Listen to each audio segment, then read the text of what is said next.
बिस्मिल्लाहिर्रहमानिर्रहीम। अस्सलामु अलैकुम मेरे प्यारे बच्चों। ये बेसिक इंग्लिश ग्रामर कोर्स का सेकेंड लेक्चर है, lecture number 1। And in this lecture we are going to learn about parts of sentence. How many parts of sentence? Basically there are two main parts of sentence, subject and predicate. My dear students, in this video you will learn about the subject, what is subject, and the predicate, what is predicate. Okay? लेकिन बेटा अगर आपने मेरे वाला पहला lecture ना देखा हो, यहाँ पे मैंने मेंशन किया है, ठीक है, क्लास 1, वो ना देखा हो तो वो भी देख ले। उस लेक्चर में मैंने पढ़ाया है लेटर क्या है, अल्फ़ाबेट क्या है, वर्ड क्या है, सेंटेंस क्या है। लेटर और अल्फ़ाबेट के बीच में डिफरेंस क्या है, ये उस लेक्चर में मैंने समझाया है। मिसाल के तौर पर मैं थोड़ा ओवरव्यू देता हूँ। यहाँ पे मैंने लिख लिया ए, और मैंने आपको कहा कि ये जो ए है आप मुझे बताएं ये अल्फ़ाबेट है या लेटर है। तो अगर आपने मुझे कहा कि सर ये अल्फ़ाबेट है, तो आपका जवाब क्या है? गलत है। ये अल्फ़ाबेट नहीं, ये क्या है? ये लेटर है बेटा, ठीक है। उसके बाद मिसाल के तौर पर ये समझा है, अगर मैंने आपको ये बताया कि how many alphabets in English language, और आपने जवाब दिया sir there are 26 alphabets in English language, तो ये भी आपने क्या कहा?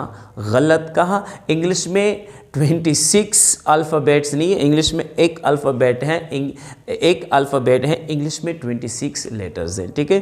तो वो वाला लेक्चर देखें तो ये सारी जो चीज़ें हैं ना आपको समझ आ जाएगा, ठीक है। इस तरह सेंटेंस के बारे में भी मैंने मालूमात दी है, लफ्ज़ के बारे में दी है, ठीक है।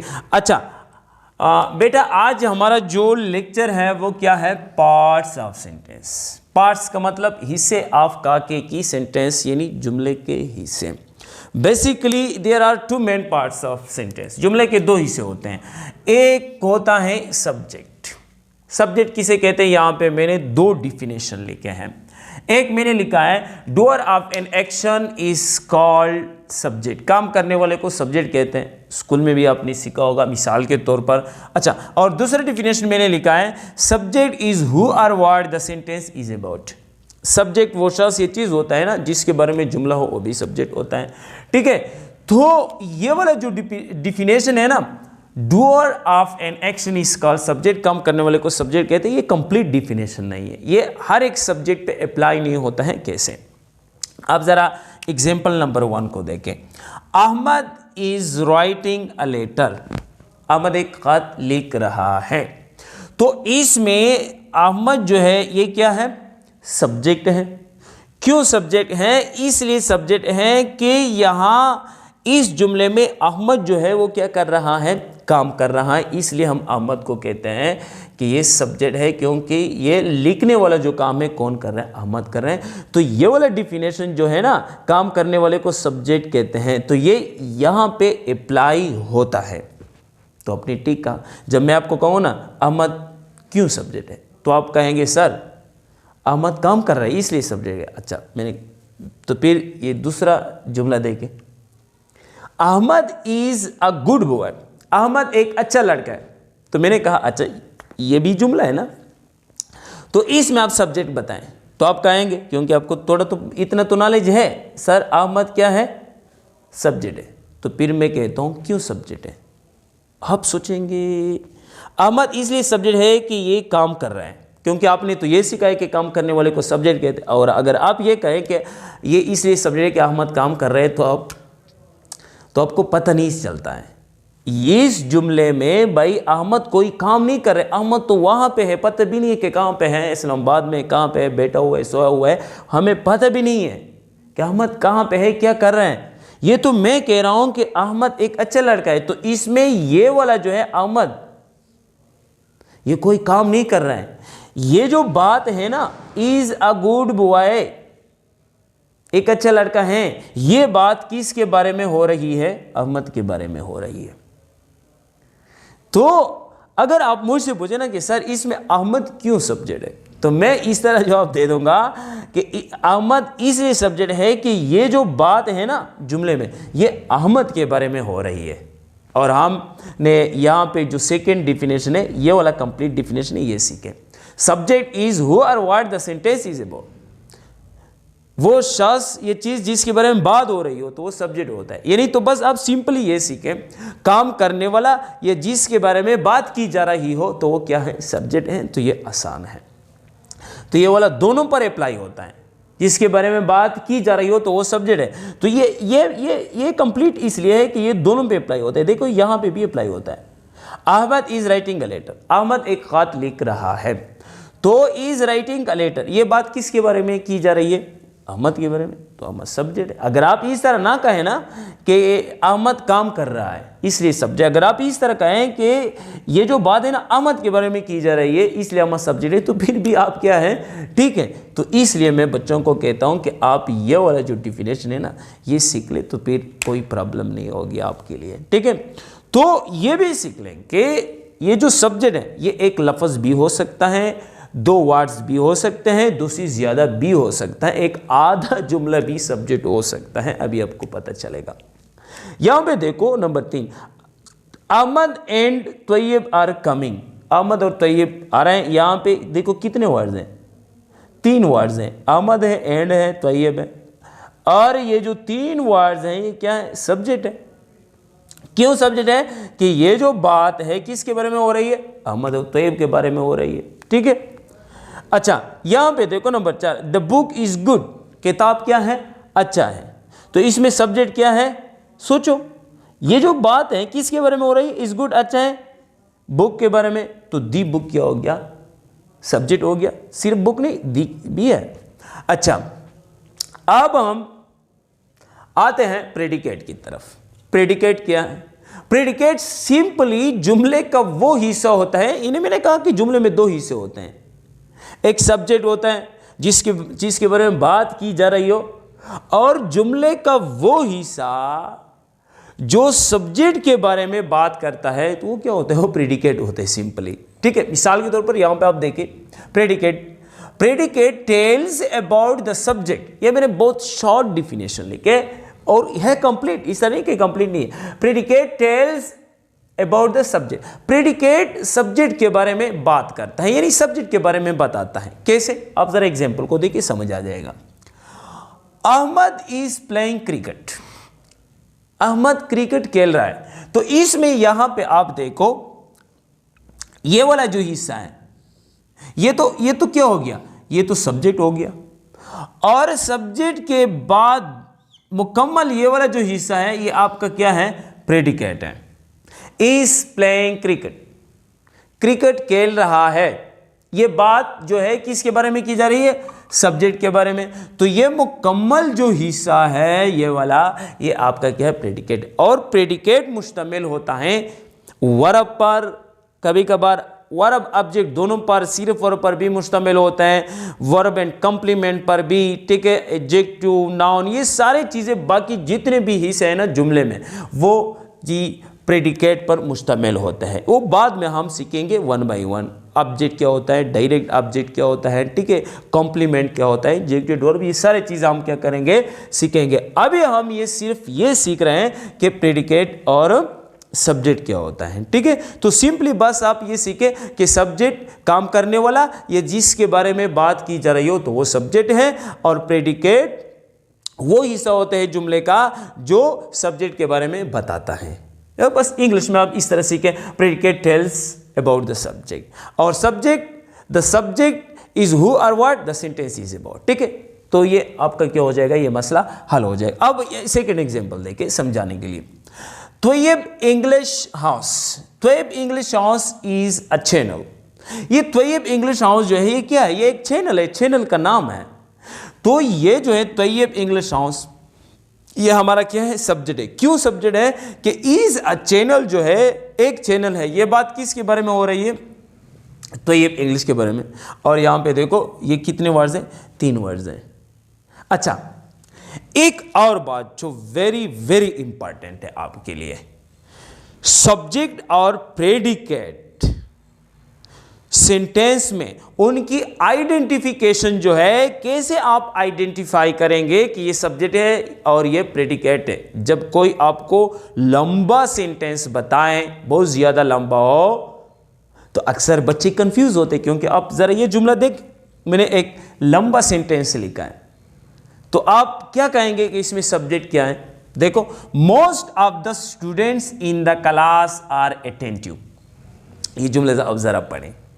तो अगर मैं आपसे बोलूं कि बेटा इसमें सब्जेक्ट बताएं क्या है, तो आप कहेंगे sir most of the students subject है, सर क्लास सब्जेक्ट है, या आप कहें कि स्टूडेंट्स इन द क्लास ये सब्जेक्ट है। गलत है जी, समझ नहीं आ रहा है आपको, समझो। अगर मैं कहूं अच्छा ठीक है, इसमें आप प्रेडिकेट बताएं, तो आप सोचेंगे यार इसमें प्रेडिकेट क्या है, ये तो कहाँ इन से प्रेडिकेट स्टार्ट है, यहां से स्टार्ट है, कहां से स्टार्ट है, पता नहीं चलता है आपको कि इसमें प्रेडिकेट क्या है। तो प्रेडिकेट जानने के लिए जुमले में सब्जेक्ट और प्रेडिकेट की जो आइडेंटिफिकेशन, ये जानने के लिए आपको कुछ चीजें जानना पड़ेगा। वो क्या है? सबसे पहले ये जितने भी हेल्पिंग वर्ब हैं, is, am, are, was, were, will be, has, have, had और डू, डाज, जितने भी ये ऑक्सिलरी वर्ब जो है, हेल्पिंग वर्ब जो है, ये आप सीखो। एक तो ये, और दूसरा जो है जो मेन वर्ब जिसको हम कहते हैं, क्या? Main verb. जुमले में एक मेन वर्ब होता है और एक हेल्पिंग वर्ब होता है, ठीक है। ये आप जरा देखो, इसके बारे में थोड़ा आपसे बातचीत करता हूं। यहां पे देखो, Ahmad is writing a letter, Ahmad एक खत लिख रहा है। इसमें जो इज है ये आपका क्या है? हेल्पिंग वर्ब है। और जो राइटिंग है ये आपका क्या है? ये आपका मेन वर्ब है। इज इसलिए यहां पे हेल्पिंग वर्ब है कि ये मदद कर रहा है किसकी? मेन वर्ब की।